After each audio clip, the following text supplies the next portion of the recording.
Seriously? Yeah. Hi. Welcome, one and all, to the One-Off Podcast. My name is John Urban. My name is Erik Chelland. A very special One-Off Podcast today. Ooh. Yeah. It's May 2026. It is. And throughout the entire month of May, we here at the One-Off are doing a fundraiser. And it's called Helmet Up. Wait, no. It's What? Helmet Up. I forgot you like to say it like that. You want to do it together once? Yeah. Okay. Helmet Up. Very good. I think it was well done. Okay, so you're asking yourself, what is Helmet Up? Helmet Up. Helmet Up. Oh, God, sorry. What we're going to do through the month of May is raise as much dough as possible. Take all of that dough, 100% of it. We don't get a cut. It's 100%. Right. We're going to buy as many helmets as possible, and then we're going to share them with people that might need them. That's awesome. You know how you donate? You go to the One-Off Podcast website. Which is theoneoffpodcast.com. That's right. You click on the button, and you're going to donate all month. Well, you don't have to, but we'd like you to, for helmets that we're going to purchase. So no matter how much we raise in May, 100% of that dough is going to buy bicycle helmets. Yes. You want to know why? Why? Because yours truly, several years ago, I had a bike accident, was not wearing a helmet, and it was bad. It was bad. I remember that. Yes, I don't, but you do. Good point. So today on the show, we're going to talk to Nick, the dude who saved my life. How cool is that? It's very cool. It's nice of him to show up and talk to us, and to save my life was also. That was the first step. That was kind. Right. And then doing the podcast, also nice. This podcast wouldn't exist had step one not have occurred. Correct. Thank you very much for that. I love how you put that all together. Yep. Your little brain. Wrapped it in a bow. And then we're going to talk to a medical professional about how important it is to wear a helmet. That's all coming up. That's a great idea. Yeah.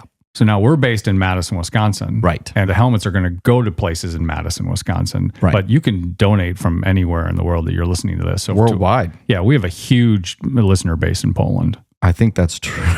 I'll check the Check the numbers. And, yeah. All three people in Poland. So donate wherever you're from. Yeah. That's right. Put a helmet on it. Helmet up. Now, this very special episode of The One-Off does not happen without our fine sponsors. So we want to thank some people quickly before we talk to our guests. This episode of the One-Off Podcast and Helmet Up is brought to you by Big Dreamers. Who? Is brought to you by... Third time's a charm. Is brought to you by Big Dreamers United. Big Dreamers United is a nonprofit designed to help other nonprofits with their creative communication needs. Find out more at bigdreamersunited.org. I knew you could do it. And great big thank yous to the wonderful humans at Culver's for being our presenting sponsor for Helmet Up. Sorry. Helmet Up. Yep. Welcome to Delicious and welcome to caring about your community. Not only does this Wisconsin-based company take care of the people in their own backyard, but also all over the country. Thank you to Culver's. So delicious. And a special shout out to our good friend Lee Culver. She is the best, and that woman is single-handedly making the world a better place. So after we raise a bunch of dough in May and buy as many helmets as possible, where are the helmets going? Some will go to our friends at Goodman Community Center. Goodman has been an anchor in Madison for like 75 years, serving people ages 3 to 103. We don't care how old you are, we're putting a helmet on your head. What if you're 104? Sorry. No helmet. Out? No, you're out. Okay. No, you're in. Should we talk to Goodman about that? No, they're still in, I'm sure. And helmets will also be donated to our friends at Wheels for Winners, a super cool nonprofit that provides free bikes and helmets to anyone who performs 10 hours of service to our community, thanks to our friends at Wheels for Winners. Love it. They're such a great organization. They really are. Last but not least, we want to thank our friends at UnityPoint Health Meritor Hospital for helping us out with this episode. Fun fact, we are actually recording this at a Meritor facility, and guess what's in the parking lot? Culver's. There's a Culver's, so guess where we're going to lunch? Culver's. Yeah, you're catching on. I'm quick. I'm proud of you. Thank you. All right, can we talk about the accident? Yes, let's do it. I don't know if you know this, but I'm Gen X, and you know what the X stands for. Extremely old. You're so mean. X stands for danger. Oh, yeah. Because growing up as a Gen X kid, you didn't wear a helmet. I didn't wear a helmet either growing up to the 80s. And you're like a millennial or a cusper. I'm a tweener. Tweener? Yeah. Helmets came in the 80s and the 90s. They started to come. Whose phone is dinging? That was your phone. Helmets came in really into play in the 80s and 90s. And some states, I didn't even know this, some states have helmet laws for bikes, which I did not know that. That's a fun fact. Yeah. That's probably a good idea. Yeah. So we never had them and I never wore one. And now that I'm extremely old, as you said, I still wasn't wearing one 5 years ago. Now I try and get on the bike every day in the spring, summer, and fall when it's nice out. But I do this ride more for exercise than for like a casual ride. So I tend to go kind of fast. Because you're like an athlete. Yes, I'm training for the old person Olympics. Ooh, congrats. So I ride the same loop every day. Love this loop. And Like Groundhog Day. it is. Bill Murray. Just like that. And so I'm out on the Capital City Trail and you come to Syene Road. I think that's how you pronounce it. I have no idea. Let's go with it. Let's call someone. And I cross. I like how I said, let's go with it. And you said, let's call someone. I don't know. Who are we going to call? The city, Fitchburg, I guess. So I cross the road and there are barricades saying that the bike path is closed because of railroad construction. Oh, Yeah. But it's Friday at 4:30 and there's no one working on the railroad. You know who's been working on the railroad? No one all day long. What? Is that a song? yes. Okay. Very popular song. Yes. If you're old. Yeah. So I see people coming the opposite way. So I'm headed east. Then people are coming from the east, headed west. And again, there's these two big metal signs there and we're coming and going through them. So I go through the two signs and then get to the railroad tracks. And yeah, they're working on it. You just carry your bike over. You with me so far? I think I'm there. Okay. Yep. So that was Friday, September 10th. Okay. So Saturday, The next day. September 11th. And you know who I blame for my accident? Al-Qaeda. Al-Qaeda. Yes. No. Oh, too soon? I do the same loop. Path is closed. I slow down and go in between the two signs. And that's all I remember. Whoa. That's when somebody shut out the lights. And by shut out the lights, I mean the next thing I know, I wake up in a hospital. Wow. Yeah. So I don't know what happened. I have no memory of it. I don't know if I passed out from like dehydration. Did I need more food? Everyone who knows me knows that I don't suffer from a lack of food.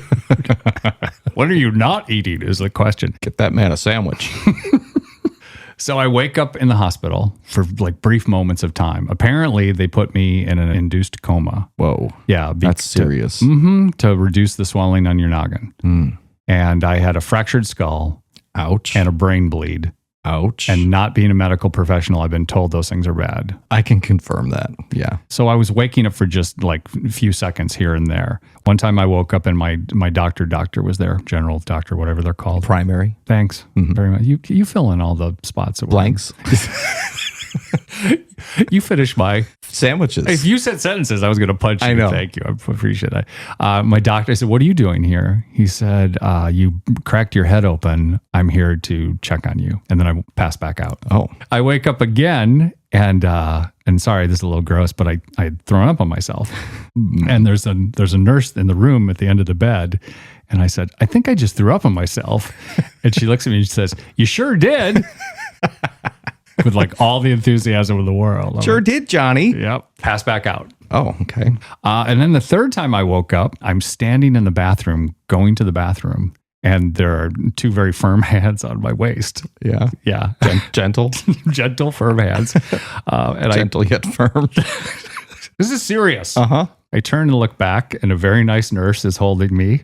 I didn't get his name, but we're friends now. Nice. Yeah. So they sent me home after a few days, and the whole memory thing is very foggy. And I recovered, obviously. Right.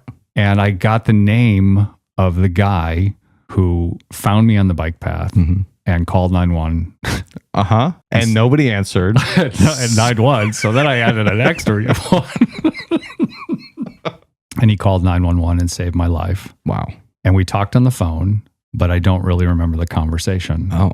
Yeah. So you need answers. I do need answers. I would love, and if anyone knows the importance of wearing a helmet, This guy. yeah, Nick is his name Oh. because he was there. Yeah. So here's the funny thing. So while I talked to him on the phone and thanked him on the phone, we've never met in person. I wish I could meet Nick and thank him in person for saving my life. You know what, John? Conveniently, he's sitting right across the table from you. Nick. And are you already having regrets? Yes. 100%. Yeah. Nick, I want to say your last name correct. Is it Vitale? Vital, you nailed it. Okay. So my dad is no longer with us, but when we used to watch basketball together, and it was Dick Vitale, Yeah. and he would get so angry. My dad would get so angry. He's like, that's not how you say that name. Oh. It's Vitale. Oh, thank goodness. I've that man has ruined an entire Right. generation of Italian Americans. Yes. And we just are permanently having to scrub our legacies and our names because of that man. So that's the whole reason you were here, Nick. So thanks for showing up. Thanks for coming to the One-Off Podcast. We've corrected the record. Yeah. Say my name. Say it correctly. Nick Vitale. You were the fine human being who called 911 and saved my life, and I want to thank you. Well, I appreciate that, and you have thanked me profusely many times over the years. You've reached out to me a ton. You sent me a very nice gift card a long time ago, and you've friended me on Facebook, and you've just I've stalked you basically. You've stalked, yeah. But just we all stalk each other. That's right. It's the internet. Yeah, so. But really, what was the phone? Can you tell me? We're going to talk about the accident, but first, tell me about the phone call. We'll save the accident for a second, but I don't remember the phone call. What did I? Well, before I got a phone call from you, I got a phone call from the hospital saying, "Can we give them your name?" Saying do we have your permission to give your number to the person that you found on Cyan Road? And so I said, sure, why not? And then I think it was like a day or so later, we had that conversation. I was in my apartment, and I honestly don't remember too much about it, but you were profusely thankful and congenial as you are right now. I could tell you were just like a very nice, cool, down to earth guy. I paid him to say that. Probably were like, I just threw up on myself. He's like, you sure did. No, but okay. So I just don't remember the call. All right. So let's go back to September 11th, 2021. Yes. The second worst September 11th of either of our lives. I think yeah. So I want to pick it up from I don't know what happens. I don't know if I passed out. I don't know if I hit something. I don't know if I was taken out by a sniper. I don't know what happened, but you must have. I don't know which way you're coming from. Tell me the story. Tell us the story from your point of view. Well, I do remember that afternoon. I was biking along the Capital City Trail, and you do the loop because it's convenient and fast for you. You just want to get out and get your miles in. It's not as fast for me. That was part of how my very first impression of you ever. You passed me on the trail. You're going maybe twice as fast as I was, and so my first impression of your physical presence was one of that kind of mild emasculation that you get when another biker is my in better goal. Shape and going faster than you. That was my goal when I saw you, Nick. I saw you up ahead. There was just nothing bad, just a very mild tick of kind of F this guy, but. Then I love this. 2 minutes later, yeah, payback 2 minutes later. We cross, at the intersection between the Capital City Trail and Cyan Road. Right. A little bit after that, I saw a road closed sign that was tilted at like a 45-degree angle relative to the trail. So it wasn't knocked over. It wasn't knocked over. I think you'd clipped it. Okay. I'm pretty sure you clipped that sign, and given how fast you were going, it was just enough. You seemed to have lost control of your bike. It was sitting maybe like 5 or 6 feet away from you, just off the trail, as I recall. Okay. Aside from how I just want everyone to know that, I do try and bike faster. It's, I'm trying to exercise, right? I'm trying to go faster. I did slow down both days. I remember slowing down Friday to go through. I mean, there wasn't a huge gap there. Yeah. So it wasn't I don't think it was speed necessarily. I don't know why I clipped it. All right. Sorry, I interrupted. Who knows? So I didn't see whatever caused the tip over, but I did see your body on the trail, just lying prone and initially motionless. Okay. And so what did you think when you saw me? Did you think, uh-oh? Yeah, uh-oh is a good way of putting it. I knew that something was wrong. So I slowed down, got off my bike, approached you, and initially, you wouldn't respond to any attempts I made to ask if you were okay. You told me some jokes. No, I wasn't feeling that fresh that day. Okay, all right. But you, and then you started shaking, kind of convulsing uncontrollably. Yep. And started shaking, and eventually just kind of like spitting out of your mouth. So that's when spitting blood. Yeah, spitting blood. Okay. out of your mouth. So that's when I knew that I needed to actually call 911. And can I tease you that you didn't call while I was there motionless? I mean, this is all. It's all like, split seconds. This is all I know, like that's why 30 seconds worth You had to find a stick and then poke you with it and just see. But you have correctly pegged me as an avoidant personality, so Plus, honestly, there was a little bit of animosity there because you were like, "Oh, it's the guy who blew by me." That's right. So like, tortoise in the hair, baby. I'm gonna let him hang here for a This couple of minutes. This is your comeuppance. Okay, so then it's time to call. Yes, and one of the things I often think about is how lucky we were that the accident happened just off of that intersection between the trail and Cyan Road, as opposed to further down that trail where it would have been much more difficult for an ambulance to reach. So it was able to locate the scene easily for paramedics. And so they basically, I called, I was freaking out. Obviously, I had no idea what to do. I have no experience with first aid or, medical instruction of any kind. But you've taken classes since because you were so inspired. No. Okay. I just told you I'm an avoidant personality. He's got a phone. He knows 911. Yeah. And that's what you got to do. And I want to impress this too. Like, I'm not a good person. I know you've thanked me so many times for saving your life. You're a terrible individual. I am, but I was in the right place at the right time, and I did what I felt that I just literally had to do.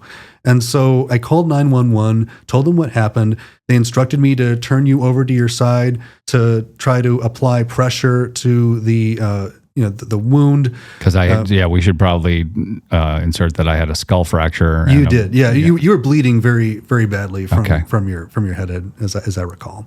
And by this point, other bikers had started to trickle in, and they had also stopped, and some of them were assisting me. One guy even took off his shirt and I helped to apply the pressure. So it wasn't just me. Can we talk about that quickly? The person that took their shirt off and helped wrap my wound was a couple, right? There was a yes. So I got their name and number too. Oh, that's right. And I called them and talked to them and thanked them. But guess what? I don't remember the conversation, and I can't find their contact information. Well, actually, John, they're in the room with us. They're here No, with they're us. not. They're not. Great. That's not true. That's not true. So people stopped, and community helped. Other people came. Yeah. So how long? So the EMS is right down the street. Yes. Yeah. So we, again, very fortunate that the accident happened where it did. It did not feel like it took any time at all. I would say beginning to end of when I saw you versus when the EMS was putting your body in the ambulance, maybe 10 minutes tops, maybe even less than that. It felt like, or maybe that's just the adrenaline having an effect on memory, but it felt like the whole scene wrapped up very quickly. But it did look very dicey with what your body was doing and your state of consciousness or lack thereof at the time. Well, did you think I would be okay? By the end, I did. In the beginning, I was not so sure. Okay. You know what you should never do? Just a little piece of advice to all of you in the room, that if you ever get the chance to listen to a 911 call involving yourself, do not do it. Not a good idea. Do not do it. But I want to say this because I did hear it. So you heard my voice? I heard your call. Oh, God. How did you get that? I know people. Okay. Yeah. Wow. I made some calls. Right. Yeah. Okay. And I said, I'm now wearing a helmet. And they said, okay, we'll share the... Now they will. Now they will. I mean, you were great. You were solid. So thank you again. Are you tired of me thanking you? Well, just... It's going to happen. It's going to keep happening. Again, right place, right time. I did what I believe any other person would have done. Yeah. Yes. But still, you're the one. So we're going to have this connection. I mean, we're not probably going to, hang out at all major holidays, but maybe. You never know.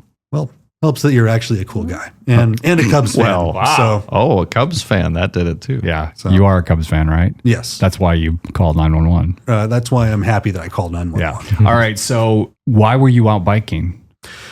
It's the only form of cardio that I enjoy. It's one of my main forms of exercise. I do it every summer, and Capital City Trail is one of my favorite it's so routes. Pretty. Yeah. It's nice and typically safe.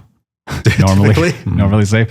All right. So after they load me up and take me away, tell me about what the vibe was, what was said then with the other couple that helped. I can't remember too much about that whole scene. I just remember, once you were loaded away into that ambulance, it's like sounds like I'm going to heaven or something. Once we said goodbye, my brain just kind of went to like, you ever have this feeling of like when you're a kid and something like bad happens, or some like crisis, or somebody spills a big thing of, spaghetti or whatever, blood. But then the adults come by and they clean it up, right. And like there's this kind of feeling of palpable relief you get when you know that the adults are in charge now. That's kind of how I felt toward the end. Well, it's like, okay, he's in good hands now. I don't have to think about that. And how was the rest of your bike ride that day? Yeah. Was there a rest of it, or did you just like, I'm done? I had to get home somehow. That's a good point. So I went back home. I do remember that I later visited my sister that day. She happens to be a nurse. She would have been a much, much better person to have found you that day. Next time I crash, I'm going to look for your sister. There will not be a next time, all right, John. Thanks. So, and she had just had her baby. It was about 2 weeks old at that time. So I told her about it, and she, has seen some head trauma in her time too. So she, was pretty appropriately. Was she nonchalant about it though? Like, because like this is what she deals with. Well, it's a combination of understanding the severity, but like also not being like immediately traumatized by it, as I pretended I wasn't, but probably was at the time. Okay, so one of the things I thought about when setting up this podcast was, it would have been awesome to have here. What? My therapist. But then I realized, I don't have a therapist. I should probably get one. I kind of feel like Gen your X, therapist. baby. Gen X, baby. I don't need a therapist. Yeah, I'll just walk it off. What are you? Are you Gen X? What are you? I'm a millennial. You're a millennial? Yeah, So. you young pup. So speaking of therapy, I'm not trying to be too dramatic, but this didn't stick with you, did it? Or, do I need to pay for therapy? Is my question. I will tell you that I was always a helmet wearer before. Did you have a helmet on that day? I did, yes. Okay. I had a bike accident of my own. I think it was in 2014. Al Qaeda. It was Al Qaeda. It's always Al Qaeda. Okay, sorry. But what happened to you? How did you crash? Well, I was wearing these clip-in shoes at the time, which I've never worn since. Who's the biker now? I was younger and even more strapping back then, right? And I if that's possible, I fancied myself. I think more of a serious rider. And I was on my way to work, and I had these clip-in shoes at the time, and there was on the path that I was on. I think it was on University. There was some kind of like construction cone or something, or some kind of blockage of the path that I wasn't prepared for. So I had to stop suddenly, but I lost control of the bike, fell forward, flipped over the front. Yeah, flipped over, and my hands broke my fall, but also the helmet, obviously. So did the helmet prevent any injury to your noggin? Absolutely, it did. There was a big indentation on the helmet, so like without that, I would have been in a pretty bad place. Yeah. But some people stopped and asked me if I was okay, and I had enough adrenaline that I could just get up, shake it off, and I rode the rest of the way to work with a broken arm and a broken something else. With at least sprained or fractured by that point. But like you, I have that toxic male trait of denial, and so I'm gonna go to work, I'm gonna finish the job. I'm fine. Nobody care for me. I didn't want to feel embarrassed, so I went to work and tried to get through like an hour or so of my shift. And then when it became very clear that I was in way too much pain to continue, I finally called someone and had them take me to the hospital. Probably a good idea. Next time you can call John. Yeah, you call me. Yeah. It's a shame that I wasn't there. It's, karmic balance. You'll find me on the side of the road someday. No. But you'll have your helmet on. Far more likely that'll be John again. Yeah, it will be me again. That impressed upon me to like always wear a helmet, but after seeing you, I became militant about it. 2 helmets. Do you run? I became the kind of guy that like chastises my friends if they don't wear helmets. Does our story then become a lecture at places like at a picnic or somewhere where someone's not wearing their helmet? I've been that guy. I've been that guy. Like, hey, let me tell you about this time I saw a guy sprawled out on the trail, convulsing. Yeah.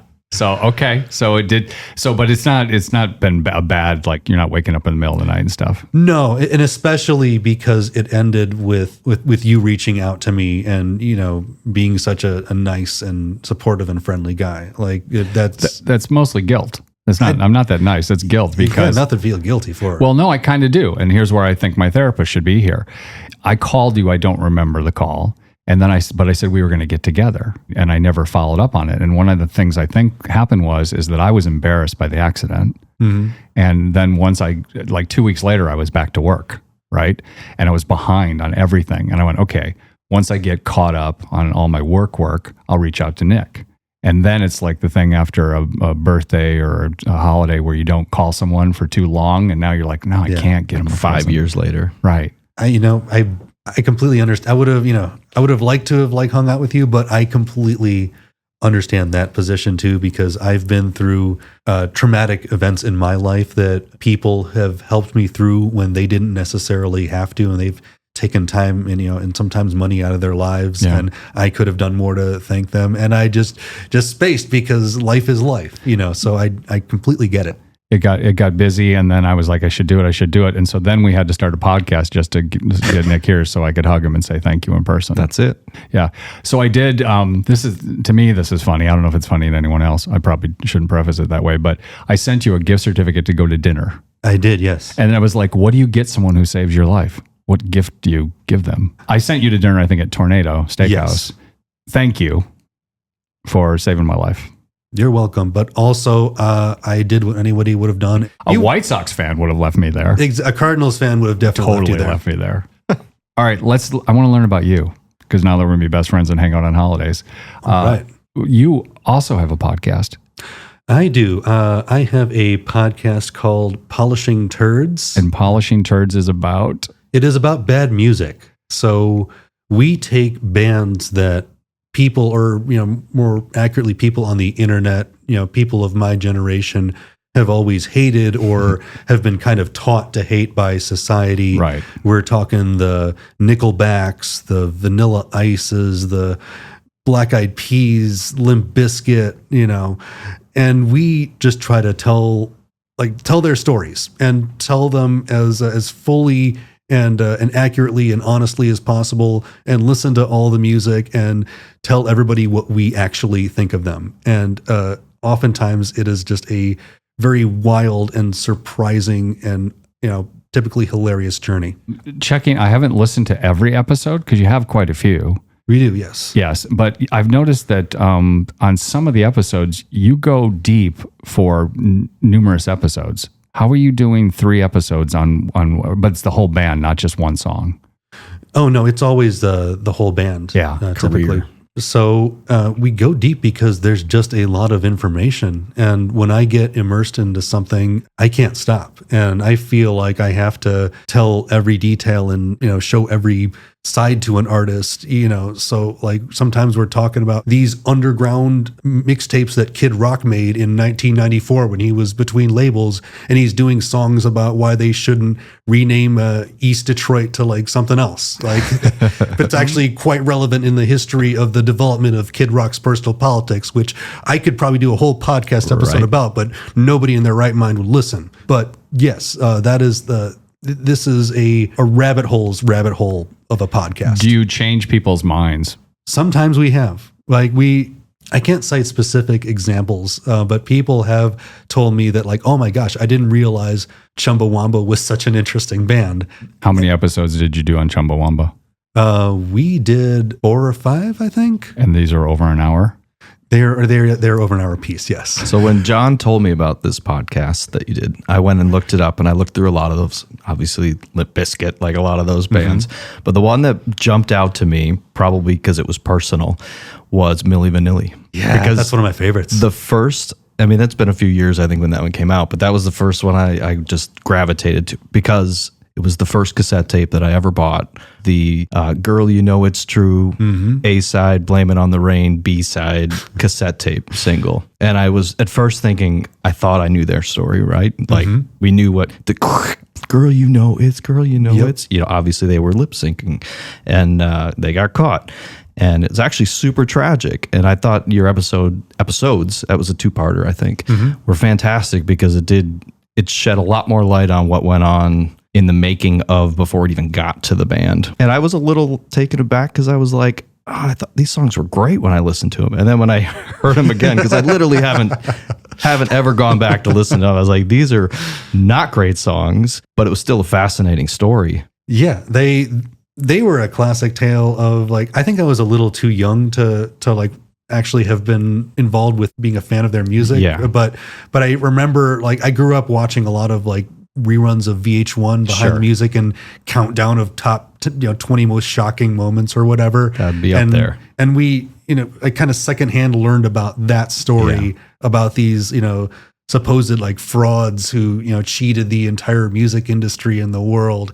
And you dig a little bit into their story and it turns out it is way more complex. Yeah. And tragic, obviously. Very too. tragic. Yeah. That'd be a good one to start with, honestly. That was great. I really enjoyed that one. I also did not know that, and I don't know if this was said on the podcast, that Blame It on the Rain was written by Diane Warren, because a lot of their songs are written by... We didn't mention that, but I do remember that. I just assumed because most of these songs were, not great. And I was like, no, wait, she wrote that one. I mean, it's catchy. Yeah. A lot of those songs are catchy and zero substance on any of them. But I think that's probably why I liked it, because I was very much into pop, whatever the radio stuff was. And I just, that's got hooks. I love that stuff. Where did this come from? Why did you decide to do this? Well, my friend Cal and I, we just had this feeling that, like many people around the pandemic, there's an entire generation of millennial men that decided to try content creation during the pandemic. And sadly, we were one of them.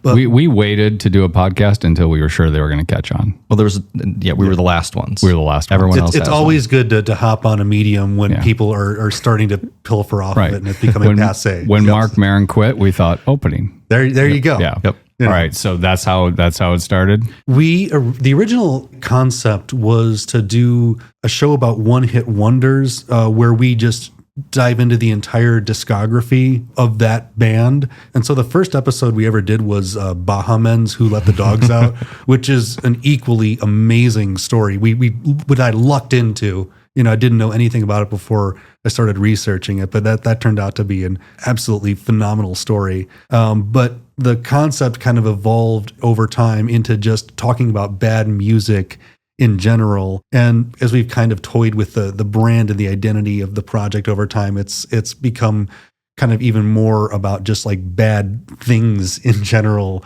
in culture, in society, and even in politics. And just this understanding that behind every piece of trash, as bad as or as cringy as it is, it tells you something about the society that created it. Like this thing had a purpose, it had an author, it had a need, it had a niche that it was fulfilling.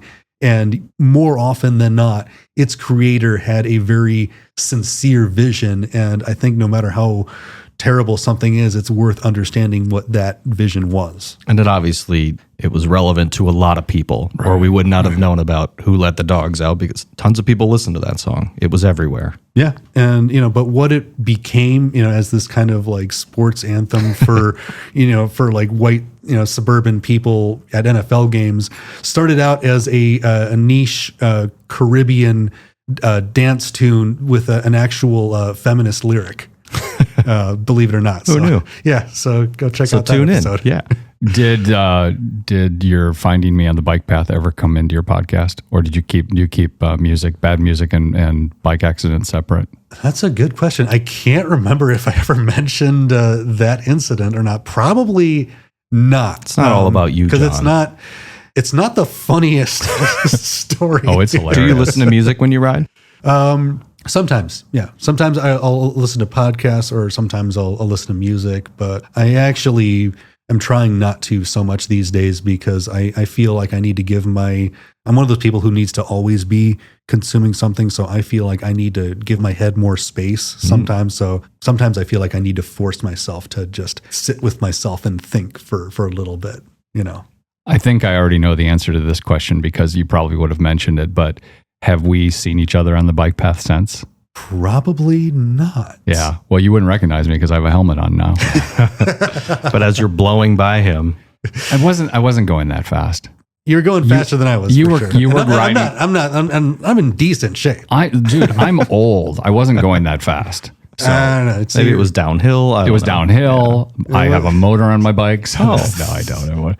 Are you still riding? I am. Well, we're just getting to that season. I'm yet to actually hit the trail, but I'm hoping to very, very soon. Okay. And what do you do? Can we ask, or is this off limits? What do you do for what's your life? What do you do other than your podcast?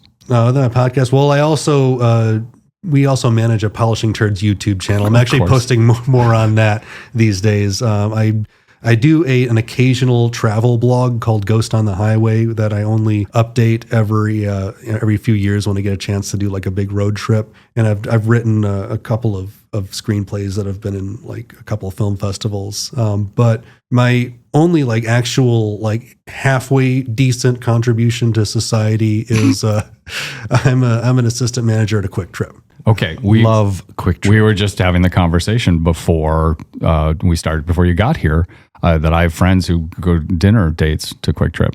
So yeah, I believe it. Yeah, we've done weddings. We've catered things, birthday parties. It's I don't know how well your audience reaches outside the Midwest, but this is a convenience store empire that is a cultural institution in the Midwest. And I understand that there's a new Quick Trip in Spring Green. Oh, shout out to Nicole from UnityPoint Health. Yeah, that's her Quick Trip now. What store number is that? No. She has no idea. I'll visit sometime. Yeah, Nicole's in the room, by the way. We have Nicole and Nick, so. She's keeping an eye on us so we don't steal anything from the fine folks at Meritor, like the artwork on the walls. Nick, is there anything about our story that I haven't asked you about that you want to talk about? Was it, because I remember when I had my not as severe bike accident, there was a little bit of trepidation when I finally got back on a bike again. Was there anything like that for you? No. And I think part of that came to, and again, if our therapist were here, my therapist, which I don't have, I would diagnose myself with denial and just it didn't happen, right? Completely understand that. Yeah, because I'm embarrassed. Here's the thing. If I knew what happened, you think I clipped the sign. You moved it in some way. So then I had to hit it. So you must, and it was in an unnatural way, so you must have hit it. But it didn't fall over. It did not. And I was on my back. Yeah. Okay. So that's one of the things too, is that there's this weirdness of not knowing how it happened. Like if you're in a car accident, and it's the other driver's fault, or you ran the stop sign, you deal with it. But there was this weird mystery that I lost my memory, and I was kind of embarrassed by the whole thing, and I had to get back to work. And so then I think I just kind of put it away. One of the reasons probably why I didn't reach out to you more, although you say I did, but I felt like I didn't. And so when spring got around, I jumped on the bike and I rode the same route. And when I went by, I slowed down and thought about it. But then 2 days later, I wasn't thinking about it. Did you get back on your bike? Soon after that incident, yeah. I don't remember that affecting my riding. Yeah. I did bike yesterday from the day we're taping this, and I was very careful. I was I can't have an accident the day before we tape. Helmet up. Yeah. So I was very careful, and I went by the spot, and I did look back at it. So now, have you been there? They've remodeled the entire intersection. I have, yes. There's stoplights there now. Yep. Nick Vitale, you say I've thanked you enough, but I really don't think I have, because, dude, I wouldn't be here without you. So thank you for saving my life. You're welcome. Are you a handshaker or a hugger? Let's go with the handshake. Again, toxic masculinity. Okay. All right. Thank you, buddy. All right. I appreciate it so much. Thanks for being here on the one-off. And I'm going to still call you and email you occasionally and thank you. Please do. Before we go, Nick, can I get one quick helmet up from you? Helmet up. That was really good. God, that's way better than yours, John. Thank you. Thank you. What a wonderful guy. You're only saying that because he saved your life. He did save my life, but also he's a wonderful guy in general. He really is. Yeah. Thank you, Nick. Thanks, Nick, for being here. It's the One-Off Podcast with John and Erik, and it's Helmet Up. Helmet Up. And all month of May 2026, we're raising as much money as possible to buy helmets for kids and families that otherwise might not be able to afford them, so that we protect everyone's noggin. Keep them safe. Yeah. Who's getting helmets? We have our friends at Goodman Community Center. They'll get a bunch of helmets. Yeah, you're getting helmets. Yeah, and you, and also over at Wheels for Winners, a great organization. They're both fantastic organizations, and we're going to share helmets with them. Yay, we're all winners. And look at you, Mr. Positive, Happy Sunshine face. And we can't do this by ourselves. We have our presenting sponsor to thank. Culver's, thank you. Thank you, Culver's, where we'll be eating lunch in just a few minutes. And we want to thank the folks at Big Dreamers United. Thanks, BDU. Yep. And last but not least, thanks to UnityPoint Health Meritor for hosting us today. We're recording in one of their locations. So if anything goes sideways with us health-wise, we're covered. You guys rock. Yeah, Thank you. Thank you very much. So if you want to donate, all you have to do is go to theoneoffpodcast.com, find the button that says donate, and you can do it anywhere in the world. We're based in Madison, Wisconsin, and the helmets will stay in Madison, Wisconsin. But you can donate from anywhere. I mean, unless somebody gets a helmet and then like crosses state lines with it. Is that allowed? Yes. Okay. Yep. Oh, you know what? What? This is absolutely the wrong time to say this, but if you want to like and subscribe to any of our social media sites, you can. Yeah, help us spread the word, especially with this one, because we want this to go far. We do want this to go far. This, by the way, are we getting any money from this? No. No. Are we getting a free Butterburger? No. I don't think so. I mean, Dude, maybe? we'll have to ask. Okay. Yes. Should we just walk in and go, hey, can we have a free Butterburger? Do you know who we are? We're from the One Off Podcast. Maybe you've heard it as Toop. The what? Sorry. Yeah. Here's my credit card. According to the NIH, over 500,000 bicycle injuries per year, with 1/3 of those injuries being head-related. Yeah, and helmets provide a 63 to 88% reduction in the risk of head, brain, or severe brain injury for all bicyclists. That's good. I've got one too. A not so fun fact. Hit me. Head injuries are the number one cause of death in bicycle crashes. That's not cool. No. But I have a good one. Yep. Helmets lower that chance of death in a crash by roughly 65%. I think it's good that we're sharing these little factoids. Right. But maybe instead of us just reading important information off the internet, we should talk to a medical professional who really knows why you should wear a helmet at all times. Yeah, that's a great idea. Way to use your head. Oh, look what you did there. Kim Curran. Kim, did I say your last name right? You did. I practiced. Kim Curran is a nurse practitioner at UnityPoint Health Meritor Weekend After Hours Clinic. After Hours Clinic? Do you have to know the bouncer to get in? You do not. We are a weekend walk-in clinic, so no appointments are necessary. But I like the name, the After Hours Clinic. You should have a neon sign up front and a red rope of some kind. No? That might attract people. See? I kind of like the idea. So talk to your marketing people. We'll have to Nicole? ask marketing how that is effective. All right. Anyway, Kim is with UnityPoint Health Meritor Weekend After Hours Clinic, and you know stuff about bike safety. And more than just that, you have a personal story to how important helmets are. Can you share that with us? Absolutely. So a couple years ago, my son was involved in a bike accident. He was biking to school. He had a helmet on. Smart. And he knows the rules in my house. If it has wheels, you have to have a helmet. Has he always worn a helmet? Like from the first time he was on, did he try and get away with it? Was that a rebel stage or anything? Not with me as a mom. Yeah. Nice. Kim she's laying down the law. Yes. I've seen way too much in all my years in medicine, and helmets are necessary. Right. So he was biking, and we live at the top of a hill. He went down the hill and was cutting across a parking lot, and they had hung up a new chain. We're talking about a kid biking to school. It's a heavy populated area with children because it's literally across the street from the elementary school. So he hit the chain with the front of his neck, full speed, downhill. Oh my God. Can you explain to me where the chain was? Was it stopping a road, or what was the chain intended to do? It was intended to stop semis from driving down a fire lane at the business this happened at. Okay. So the chain hits his neck. Correct. And then what happened? The best I understand it is the chain hit the front of the neck. He flew off the back of the bike. Right. Because the bike kept going. The bike kept going, and we stop as humans. And so he flew back off the bike. About 10 feet is what they estimated. I have no idea if that's accurate. And landed on the backside of his helmet. Okay. But he had a helmet on. He had a helmet on. Can I ask, I don't know how much detail you want to go into, but how was he? What did the helmet do to prevent? How's he doing? Yeah.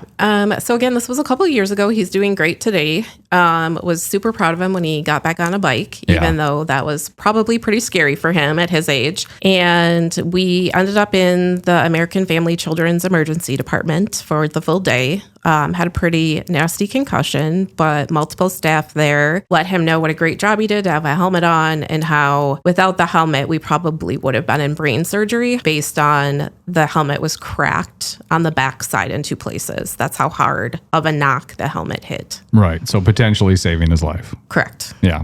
And then what about, I mean, this is beside the point of the helmet, but how is his neck in the front? And he okay? He is. They ended up doing an MRI that day and checked also the blood vessels on the side of his neck, because it kind of basically was a ligature injury, frankly. Right. And when they did that, they found that all the vessels were still intact. He did have a pretty bad concussion, obviously, and was very sore on the shoulders and back.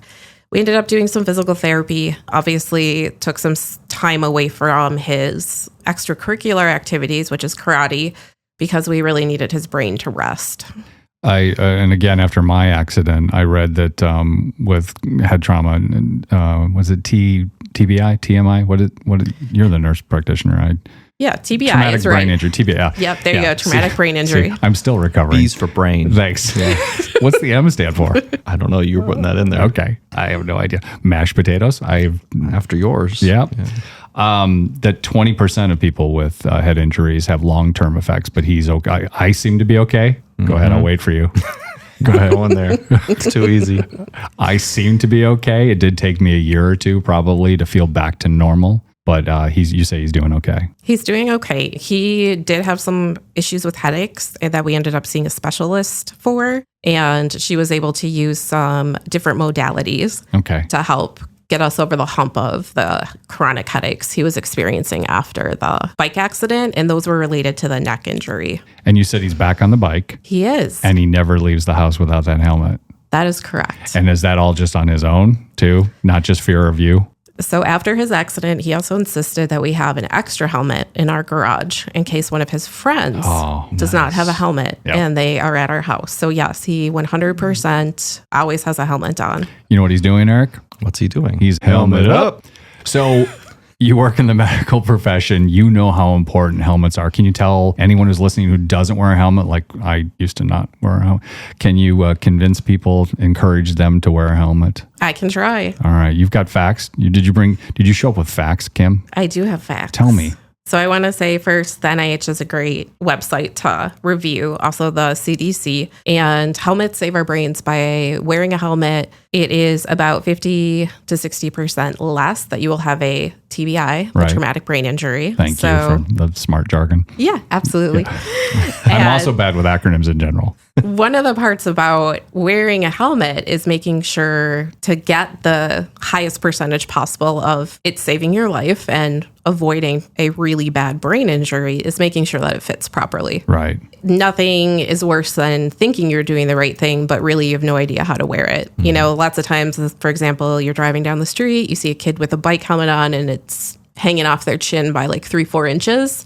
That's going to do nothing to save you. It needs to be snug. Snug under the chin. Yep, it needs to be snug under the chin and about 2 fingers. If you use your first and second finger and put them above your eyebrow, that's where the bottom of your helmet should be. So because we see people all the time wearing helmets, and I'm no expert because I just started wearing one recently, but wearing them way back. Way back. And that's pointless, right? Exactly. And then that V should really be right where your ears are on the strap. So nice and tight on the head and snug under the chin. Okay, and then there are different types of helmets for different types of activities, correct? There are. So, bikes come in a lot of forms. There's mountain bikes, there's road bikes, and now we have e-bikes. So e-bikes, much faster, much more velocity if you're going to have an accident and go flying off of it. So they actually have a special helmet for an e-bike that's rated up to 30 miles per hour. That's about the limit on an e-bike, if I'm not mistaken? I think so. Okay. Yeah. We should go. Nicole, can you Google that? Thanks. Sure. For those of you that aren't watching the video, is there video? There's never a video. There's not video. No. Nicole is she's our new executive producer. I'm sorry? About 28 miles. Okay. We stole it from Meritor. 28 miles. That's Thank correct. you. Don't tell Meritor. All right, Kim, I interrupted you. Sorry. So different type of helmet for the e-bike. Different type of helmet for the e-bike. And the reason behind that is because the e-bikes go so much faster, Right. frankly. And I just want to say size matters. When we're talking about helmets, you can laugh. Yeah, no. Absolutely. There's a difference between a small, medium, and large. And again, really making sure that helmet is the right size, making sure the strap is in the right place under the chin and adjusted correctly, no matter what type of helmet we're talking about, is really important. And I think I read somewhere that helmets can deteriorate with the foam, right? So you should probably update your helmet over time. I can pair it a lot to like a car seat. You know, you wouldn't keep your kid in a car seat, the same one for 5 years, because we live in Wisconsin. The weather is pretty dramatic, right? Sometimes it's negative 45 below, and then we go up to 110 with humidity. So yes, everything degrades, especially if you're keeping it in the car, which a lot of people do when you're putting your bike on the back of your car and you're driving up north for the weekend or whatnot. So every couple of years, it's a good idea to get a new one. And I think if you go to most nice bike stores, that they're going to help you with the proper fit because they want to make sure your noggin's taken care of so you can come back and buy another bike. I mean, they care about you too, but it's also, just sales. Right. Upgrade. Right. But it's worth it. Mm-hmm, totally. Kim, do you have other bike helmet facts for us? I just want to try to convince people with one little statistic of I very, very rarely see anyone without their cell phone without a cover on it, correct? Correct. How often do you see people walking around without a cover? And we're just carrying these everywhere because we're all addicted. And I would not take this and hurl it across the room Right. They're expensive. at about 15 miles per hour if I have a good arm-ish, right? How far was your son back from the chain? 10 feet? Correct. You would not throw your phone 10 feet without a without a case. case on it. Thanks. Yep. Your brain is way more important than your phone. Protect it. You mentioned that it took about 1 to 2 years to recover from your injury. I did. What type of symptoms were you experiencing? Of just fogginess. Just that I don't think I was me. I had to go and host events where I talk, and I think I did an okay job, but I don't know if I was 100% there. And then because I had the seizure at the accident, when they found me I was having a seizure, they put me on a low dose of Keppra. And I think the Keppra changed me too, So between the Keppra, I had vertigo and the fogginess, but now I'm back to 100%. 99 maybe. Really? Yeah. Okay. Do you know more about long-term effects? I do. So when we have any type of injury to our brain doesn't like to be jostled around, if you will. And a lot of people think about concussions as meds, like 24 hours and then I'm fine. In an ideal world, maybe, but typically in my 20 plus years of medicine, that's not what I've seen. Right. So a lot of people struggle with headaches, the fogginess that you're mentioning. Some people even have agitation or personality changes where they really struggle to both understand and retain new information, but also maintain a level of neutrality, I would say. Mm-hmm. My other role at UnityPoint Health is actually at the Meritor Child and Adolescent Inpatient Psychiatric Unit. And it's incredible how many kids come in there and get admitted after not maybe a direct head injury, but I will see that within their medical history. And then I can kind of correlate bits and pieces of that with having had a brain injury. I don't think you mentioned also, this wasn't necessarily me, but I've heard that people having issues with light after their brain injury and light, also sound, word recognition. So all those things coming into play. Right. You know what solves all that? Wearing a helmet. Yeah, wear a helmet. This whole thing is called Helmet Up, this fundraiser. And I say helmet up because I'm a normal human, mildly normal human. And Erik likes to say, helmet up. So to make him happy, would you try a helmet up for us? Helmet up. That's pretty good. It was kind of a more low key cool. It was very cool. Yeah. Yeah. Kim? Yes. Thank you so much for the knowledge. Kim Curran is a nurse practitioner at UnityPoint Health, Meritor Weekend After Hours Clinic. And very much appreciate you coming in and sharing your knowledge about how important helmets are. Please give a big hug to your son for us.